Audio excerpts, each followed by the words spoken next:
Hello, welcome me back to YouTube. It's AD Spongy, and it's been about a year since I put up a video, but I thought if anything could bring me back, it would have to be zombies. And another year of zombies is on the horizon. The latest reveal is leaving me with a mixture of feelings, so I'm gonna sort of leave you with my impressions. But for those who don't know, World at War Zombies was my first proper dive into console gaming, where you discover Nectar and Totem at the end of the campaign of Call of Duty World at War, and it was the first game that really kept me playing, and I will forever preach that Zombies is one of the best things to ever come from this franchise.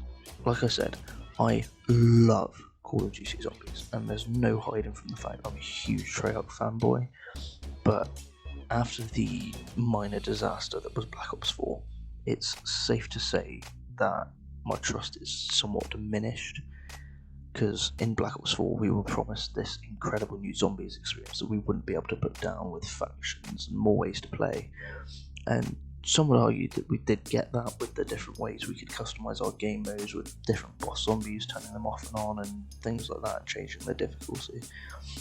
The only way I can really describe what we actually got was a quote-unquote overhaul of the systems that we all know and love. We have no way of really comparing what we have in Cold War to what we had in Black Ops 4. There's not a lot we can do. But what we can do is look at what we were promised in Black Ops 4, what we got, and what we were used to. But this community was put on the back burner for this, and I think that's the real kicker, is that Treyarch gave the Zombies community everything to find out all these Easter eggs. The bigger YouTubers like Noah and Mr. Dalek JD got all of these puzzles leading us to Pawn Takes Pawn, and what do we get from it? A campaign trailer, followed by a multiplayer reveal, and this incredibly dedicated community gets pushed aside, and we've done all of the advertising work for Treyarch, and it's a bit of a disappointment. We do all of this work and we get given a date and get told that that is going to be the Zombies reveal, except on that date we got a poster and then another date for a reveal trailer later on down the line. But I won't lie, the trailer did look good. It's when they started telling us the details, Craig Houston and I forget the other guy's name. They've confirmed that it is an act that's coming back in Die Machina, which is the name of the map or experience that we're getting in Cold War. But instead of just copying and pasting the map like they did for most of Black Ops 4 with classified alpha tag, they've actually completely added to the map and given us something that we've not seen from the map before. And as we were previously teased, classic perks are returning, and might I say, Deadshot Daiquiri is looking gorgeous, and that is a real glow up for the ugly sibling of the original 4 perks. The thing about the return of the perks, however, is that it was confirmed that the classic perks are indeed returning, but they did not confirm the return of the classic perks system, as in having the perk machines around the map. So it really brings my hopes down, thinking that they might just have the 4 pre-selected perks like they did in Black Ops 4. I'd like to add, after writing this script, they did confirm that there would be no perk limit, but at the same time, that completely destroys how Call of Duty Zombies used to work. It was different going onto a custom Zombies map and having no perk limit, because you could go off and do whatever you wanted, but with normal Treyarch Zombies, you're used to having to strategize and adapt your gameplay.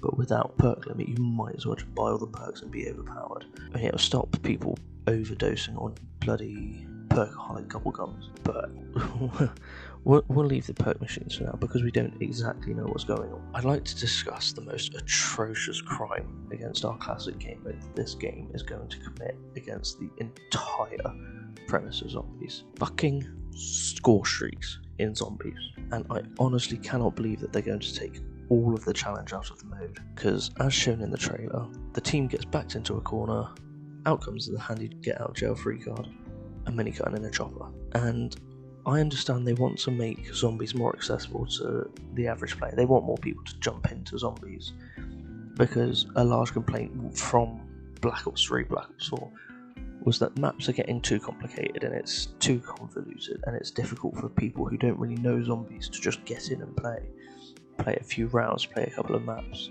But from a hardcore player base, it's going to be too easy, and that was a massive issue with Black Ops 3 for the hardcore players. Yes, they might have the options to just turn these things off, but at the same time, why would you if it meant you could go on and go get to round 200, 300? And the other thing is they're changing the starting rounds. We're not necessarily going to start with our starting pistol. In Cold War Zombies, you're going to be able to, and I quote, go in with your favourite AR. Again, accessibility can be good for casuals, but the integrity and uniqueness of the Zombies game mode is going to be torn apart by being able to just jump in with whatever gun is the most OP at the time until it's patched and the meta shifts to the next most OP gun. It destroys the classic setup portion of Zombies that, while occasionally tedious, looking at you Origins, is a major part of the challenge. Figuring out the most efficient ways to kill zombies in the later rounds while choosing between enhancing yourself with perks, or progressing through the map opening doors, or just getting the best zombie slaying weapon that your hard-earned points can buy. And not only that, but it completely decentralizes buying guns from the mystery box, as you've already got your favourite weapon in your hands. Now, I'm being a bit too much of a pessimist, but as a zombies enthusiast who has played all of Treyarch Zombies up to this point, it's hard not to get angry watching the current zombies team change what I know and love. It's almost infuriating. Let's talk about some pros. It's about time I praise the game for the good that I can see from this reveal. And let's start with the very first thing you see. Graphics. Because visually, this game looks stunning, and from a technical standpoint, it's hard not to marvel at the insane detail from a very minor scene, such as the phone box scene that we see in the trailer. Like, yes, it's a pre-rendered cutscene, so that's not necessarily a gameplay graphics, but it looks incredible. As far as gameplay goes, the game does seem to be a little bit similar to what we're used to in terms of wonder weapons, the mystery box, and what seems to be specialist equipment, judging by the little explosion in a can type thing. And it looks like zombies are still going to train, so I'm glad they haven't changed that, because let's be honest, it looked like they were trying to get rid of herding and training in Black Ops 4 with the way they made zombies despawn and attempt to intercept you and move out of the train. They didn't just follow you blindly. The wonder weapon, well, I assume it's a wonder weapon. It's a big jet gun looking thing. Just shoot some sort of electric ball. As long as the thing doesn't break and then you're left to traverse the map looking for the parts to repair it, it seems like a very fun weapon. And there's something that could be seen as a positive and negative.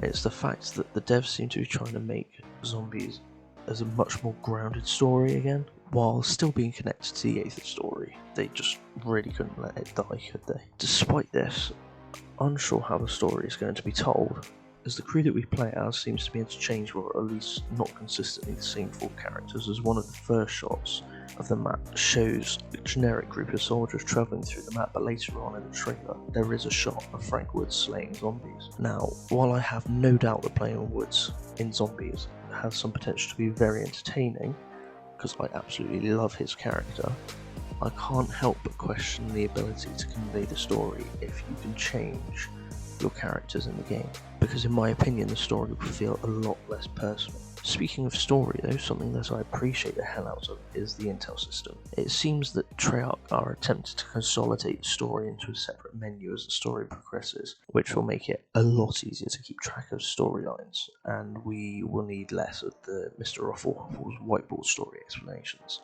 Not that I don't enjoy that content from Milo, because I love the deep dive analysis content, but it would be nice to not have to troll through YouTube back catalogues to find a piece of story that I want to talk about or explain to a friend. So, all in all, I just want to beg Treyarch not to shake things up too much with Cold War Zombies.